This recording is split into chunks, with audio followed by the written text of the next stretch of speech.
Welcome sa Kwentong GL. Mga kwento ng kilig, drama, at inspirasyon tungkol sa girls' love.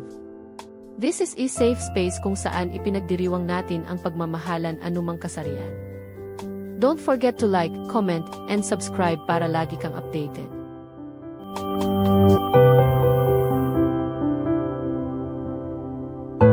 Sa kumikinang na mundo ng international pageantry, kung saan nagtatagpo ang poise, beauty, at ambisyon, may dalawang babae mula sa magkaibang parte ng mundo na unti-unting nahuhulog sa isa't isa sa paraang hindi nila inaasahan. Si Aaliyah Khan, isang matapang na advocate para sa girls' education mula India, at si Isabella Rossi, ang eleganteng Italian beauty na may bitbit na pangarap ng buong pamilya niya, ay sabay na dumating sa Bali bilang magkalaban sa laban para sa crown. Pero sa gitna ng sequence, spotlights, at matinding pressure, ang dapat sana i-rivalry ay unti-unting nauwi sa isang connection na bawal at hindi nila kayang pigilan. Habang bumabagay ang kwento nila sa tanawin ng paradise beaches at glamorous galas, nabuo ang isang mundo na puro stolen moments, secret touches, at mahihinang bulong na puno ng katotohanan. Ngunit mahirap ang love kapag napakataas ng stakes. Selos, misunderstandings, at ang mapanuring mata ng pageant world ay handang sirain ang pinipilit nilang ingatang bond. Habang papalapit ang final competition, kailangang harapin ni Aaliyah at Isabella ang totoong bigat ng feelings nila at ang mga sakripisyong kailangan kapag pinili nila ang isa't isa. Sa mundong inuuna ang image, may pag-asa ba ang love nila na mabuhay sa spotlight? Poignant, subtle, at puno ng raw emotion, ito ang kwento ng courage at love. Kwento ng dalawang babaeng handang isugal ang lahat para maging totoo sa sarili kahit pilit silang hinuhubog ng mundong gusto silang maging iba.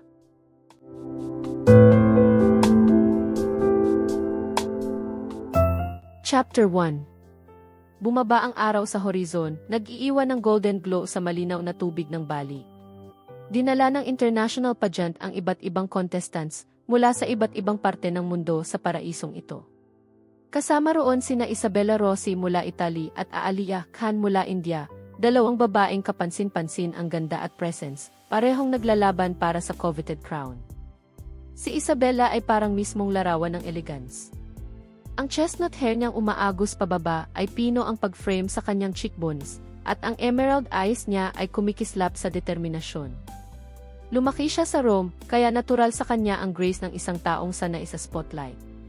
Pero sa likod ng polished na itsura niya, mabigat ang expectations ng pamilya. Para sa kanya, ang panalo ay hindi lang tungkol sa fame, ito ang paraan para mabigyan ng future ang pamilya niyang nahihirapan. Si Aaliyah naman ay kabaligtaran sa maraming bagay. Ang dark, almond-shaped eyes niya ay may tahimik pero solid na confidence, at ang raven black hair niya ay dumadaloy parang waterfall sa likod. Lumaki siya sa Mumbai, isang lugar na puno ng ingay, galaw at walang patid na hustle. Doon siya nahubog maging determinado. Para sa kanya, ang pageant ay platform para palakasin ang advocacy niya para sa girls' education, isang cause na malapit sa puso niya. Nakatira ang contestants sa isang luxurious beachfront resort, kung saan marahang sumasayaw ang mga palm tree, at ang alon ang nagsisilbing background music. Ang unang gabing welcome gala ay punang glamour, sequined gowns, tailored suits, at eleganteng ilaw sa buong ballroom. Habang umiinom ng champagne si Isabella, napansin niyang nakatayo si Aaliyah sa balcony, ang sari nito kumikislap na parang liquid gold. Lumapit si Isabella na may warm smile. "Ang ganda mo," sabi niya, malumanay ang tono. Lumingon si Aaliyah, bahagyang lumambot ang ekspresyon. "Thank you." "Ikaw rin," sagot niya, kasing lambot ng malamig na hangin ng gabi. Doon nagsimula ang connection nila, maliit sa simula, pero mabilis na lumalim habang tumatagal ang competition. Nagkakaroon sila ng mga stolen moments sa pagitan ng rehearsals, nagtatawanan sa shared jokes, at nagpapalitan ng kwento tungkol sa buhay nila. Hinangaan ni Isabella ang passion at kindness ni Aaliyah, habang nahila naman si Aaliyah sa wit at vulnerability ni Isabella. Pero habang lumalalim ang bond nila, sumasabay din ang komplikasyon ng nararamdaman nila. Isang gabi, pagkatapos na nakakapagod na rehearsal, magkasama silang napadpad sa beach, kung saan ang buwan ay nag-iiwan ng silver na liwanag sa buhangin. "Do you ever feel like you're wearing a mask?" tanong ni Isabella, halos pabulong. Tumango si Aaliyah, nakatitig sa horizon. All the time. Parang nakikita ng mundo yung perfect version mo pero hindi nila alam yung totoong ikaw. Dahan-dahang lumapit ang kamay ni Isabela, dumampi ang mga daliri niya sa kamay ni Aaliyah. I think nakikita ko na yung real you, bulong niya, puno ng vulnerability. Humarap si Aaliyah sa kanya, at ang warmth sa mga mata nito ay tumugma sa tenderness ng boses ni Isabela. Sa sandaling iyon, hindi na may tago ang unspoken tension sa pagitan nila. Parang nag-fade ang tunog ng alon at hangin habang unti-unti silang naglapit. At nang magtagpo ang kanilang mga labi, ang halik ay puno ng pag-aalinlangan pero may halong matinding longing, isang hakbang sa territory na bago pero totoo. Lumipas ang mga araw na punang rehearsals, interviews, at public appearances. Pero ang pressure ng competition at ang tumitinding connection nila ay unti-unting nagdulot ng pagod at bigat. Unti-unting nagkaroon ng maliliit na bitak sa pagitan nila. Hindi maalis ni Isabela ang selos, lalo na sa paraan ng paglapit ni Meiling mula China kay Aaliyah. Ang tawanan nila during rehearsals, ang malambing na paghawak sa braso, unti-unting kinain si Isabela ng insecurity hanggang sa nagiging tahimik at malamig na siya. What's wrong? Tanong ni Aaliyah isang gabi, halatang nag-aalala. Nothing, sagot ni Isabela, malamig, habang inaayos ang earrings niya sa harap ng mirror. Don't do that, sabi ni Aaliyah, lumapit. Kung may problema, sabihin mo. Nagdalawang isip si Isabela bago nagsalita. Parang nawawala ka. Ang lapit mo kay Meiling. Hindi ko alam kung saan ako tatayo. Lumambot ang ekspresyon ni Aaliyah at hinawakan ang kamay niya. Isabela, wala kang dapat ikabahala. Friend ko lang si Meiling. Pero kailangan mo ring magtiwala sa akin kahit ang bigat ng mga nangyayari. Panandalian nitong napahupa ang takot ni Isabela, pero patuloy ang pagtaas ng pressure, at ang difficulty ng isang relationship na kailangang itago. Isang araw, pagkatapos ng mahabang rehearsal, dumating ang isa sa pinakamainit nilang argumento. Nakalimutan ni Aaliyah ang launch date nila, kaya naghintay si Isabela ng matagal sa cafe. I'm sorry, sabi ni Aaliyah nang makita siyang nasa room, halatang pagod. Nalito ako sa oras. You didn't even text, sagot ni Isabela, puno ng frustration. Importante pa ba sa'yo to, tayo? Nasaktan si Aaliyah. Of course importante. Pero ang dami nating pressure, Isabela. I'm trying. Natapos ang usapan nilang may kirot at umalis si Aaliyah na parang bugso ng hangin. Nanatiling mag-isa si Isabela, ramdam ang bigat ng distansya. Patuloy ang tensyon sa kanila, parehong nasasaktan pero parehong naghahangad ng ayos. Habang papalapit ang finals, mas kaunti ang moments na magkasama sila. Lagi silang napapaligiran ng ibang contestants, wala halos chance para mag-usap ng malalim. Isang gabi, pagkatapos ng sunod-sunod na rehearsals at interviews, nakahiga si Aaliyah, nakatitig sa kisam ng shared suit nila. Naririnig niya ang soft snores ng ibang girls, isang paalala na puro sandali lang ang kapayapaan sa chaos na ito. Napatingin siya sa kama ni Isabela, wala doon. Kinabahan siya. Tahimik siyang tumayo at dahan-dahang naglakad papunta sa bathroom. Narinig niya ang lagaslas ng tubig, nandoon si Isabela. Huminga siya ng malalim. Pumasok siya sa dimlilit bathroom, agad siyang binalot ng mainit na steam. Nakita niya ang silhouette ni Isabela sa likod ng frosted glass ng shower. Isabela, tawag niya, mahina pero puno ng emosyon. Tumigil agad ang tubig. Aaliyah, sagot ni Isabela, halatang nagulat. Anong ginagawa mo rito? Kailangan kitang kausapin, bulong ni Aaliyah. Bumukas ng kaunti ang shower door. Lumabas si Isabela na may towel na nakabalot, ang damp hair niya nakadikit sa lid. Ang emerald eyes niya ay maihalong pagod at pagtataka. Ngayon, tulog na lahat. Hindi ito ang tamang oras. As don't care about the time, sabi ni Aaliyah, lumapit pa. Nanginginig ang kamay niya habang inaabot si Isabela. Hindi ko kayang magpanggap na okay ang lahat. I'm sorry sa away, sa selos sa lahat. Lumambot ang mukha ni Isabela, unti-unting natutunaw ang walls niya. Aaliyah ni. Bago pa man makapagsalita si Isabela, biglang yakap siya ni Aaliyah, inilubog ang mukha niya sa liig ni Isabela. Hate ko kung paano tayo nagkalayo, mahina niyang sabi. Miss na miss kita. Kailangan kita. Ang vulnerability sa boses ni Aaliyah ang tuluyang nagpabagsak sa mga pader na ginagawa ni Isabela sa puso niya. Hinila niya si Aaliyah ng mas mahigpit, ramdam ang init ng yakap nito. "Miss na miss kita," bulong ni Isabela. Nagtagpo ang mga mata nila, puno ng tensyon na hindi na nila kayang itago. Mabagal, maingat, at maihalong kaba, lumapit si Aaliyah. Marahang nagdikit ang labi niya sa labi ni Isabela, isang halik na puno ng pag-aalinlangan pero mas puno ng pananabik. Para silang nawala sa mundo sa loob ng steamy at tahimik na bathroom. Hinawakan ni Isabela ang baywang ni Aaliyah at hinila siyang mas malapit, habang si Aaliyah naman ay marahang humawak sa likod ni Isabela. Ang bawat haplos ay may dalang init at matagal ng pinipigilang damdamin. Nagtagal ang halik nila, mabagal at puno ng damdaming matagal nang hindi nasasabi. Hinalikan ni Aaliyah ang gilid ng panga ni Isabela at ang malambot na parte ng collarbone nito, habang si Isabela ay napapikit, hinahaplos ang buhok ni Aaliyah ng may pag-aalaga. Para silang sumasayaw na para lamang sa kanilang dalawa, maingat, puno ng longing, at puno ng damdaming hindi nila maipaliwanag. Ang tahimik na tunog ng tubig sa tiles at ang init ng yakap nila ay naghalo, parang sandaling huminto ang oras. Nang tumigil sila, magkadikit ang kanilang noo, parehong hingal at puno ng emosyon. Hinawakan ni Aaliyah ang mukha ni Isabela, parang may hinahanap na kasiguruhan.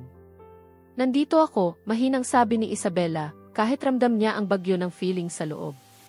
"Hindi ako aalis." Wala silang kasiguraduhan sa future, pero sa moment na yon, sigurado sila sa isa't isa. Chapter 2. Kahit pilit nilang tinatago ang lumalalim na relasyon nila, nagsimula ng kumalat ang bulungan sa mga contestants. May nakakapansin ng lingering touches, ng lihim ng ngiti, at kung paano sila biglang nawawala sa grupo. Karamihan ay hindi nakikialam, pero ang iba ay nagbibigay ng judgmental na tingin. At hindi nagtagal, nakarating ang balita sa pageant management. Mahalaga raw ang pristine reputation ng competition, at anumang kontrobersya ay maaaring makaapekto sa imahe nila.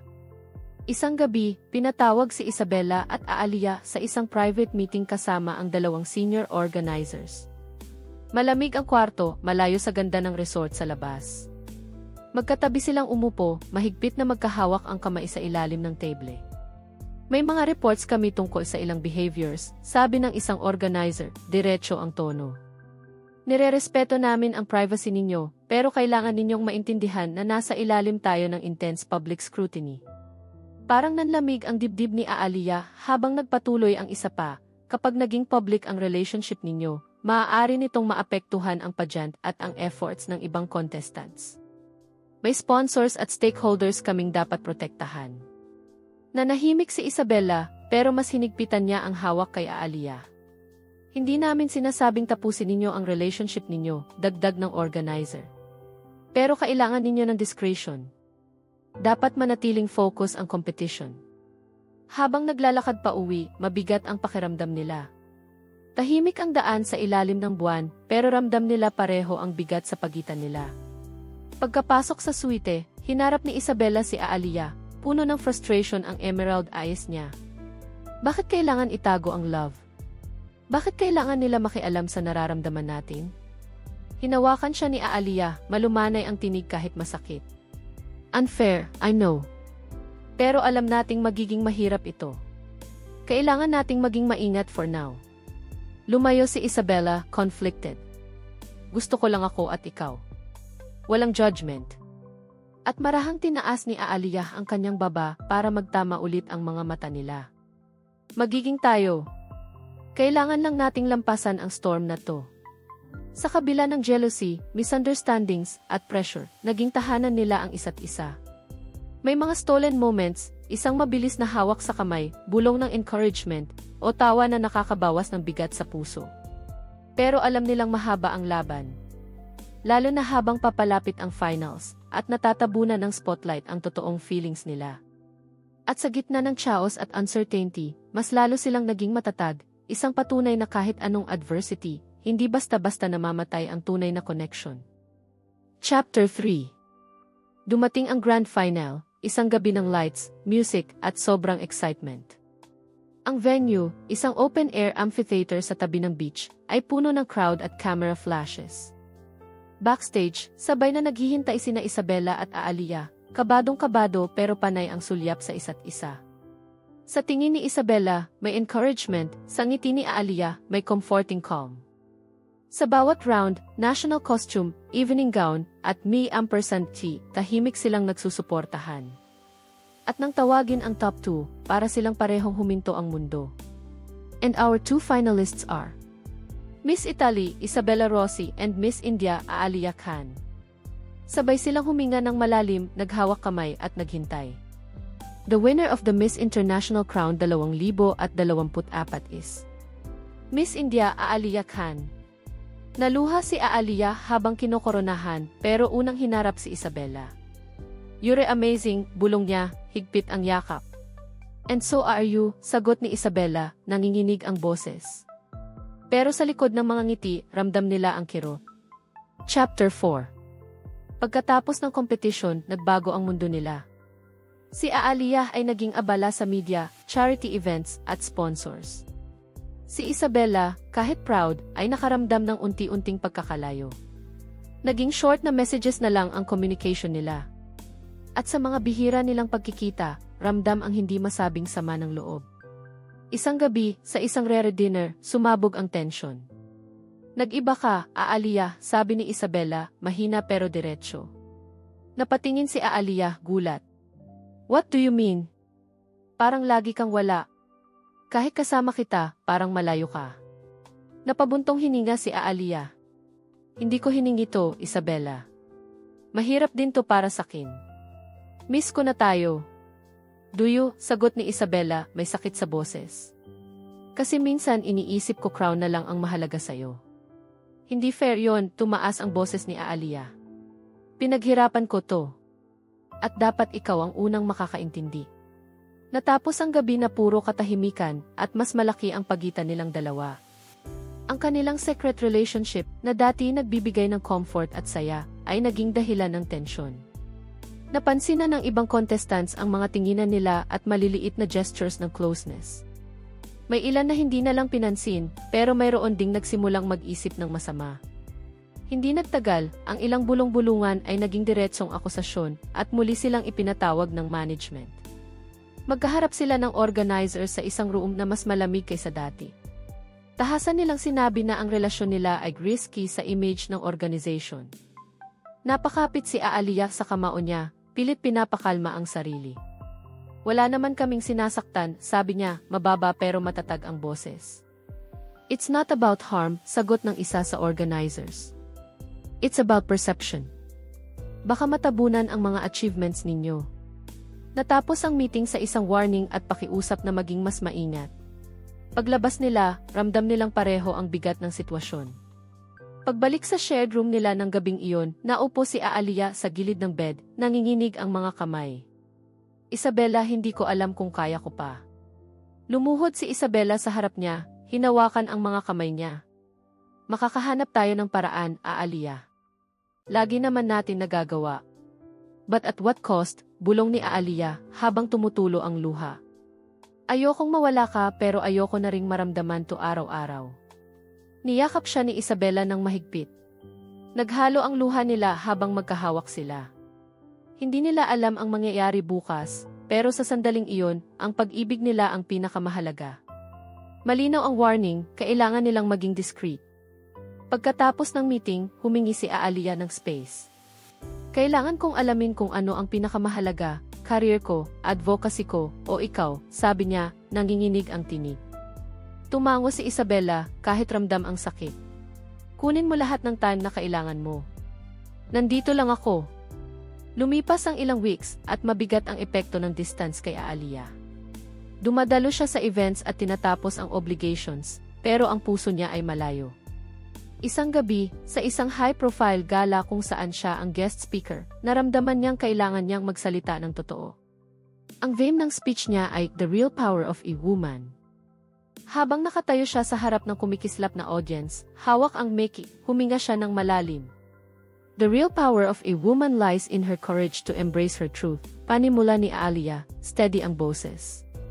"At para sa akin, ang truth na iyon ay love na nagturo ng strength, vulnerability, at importance ng authenticity." Tahimik ang audience habang nagpatuloy siya.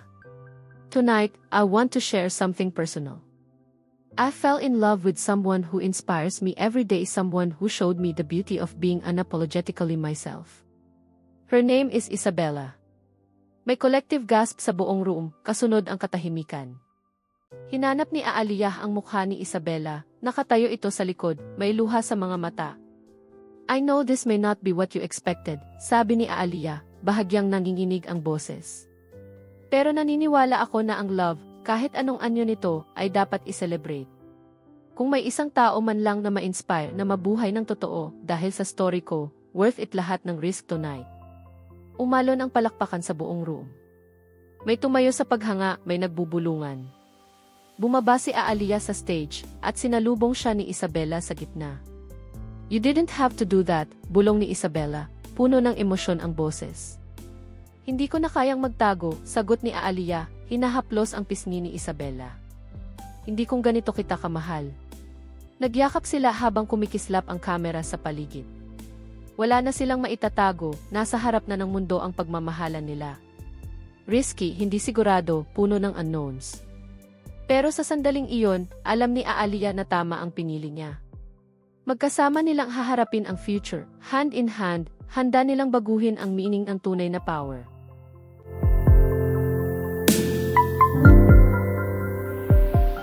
Thanks for listening to today's story.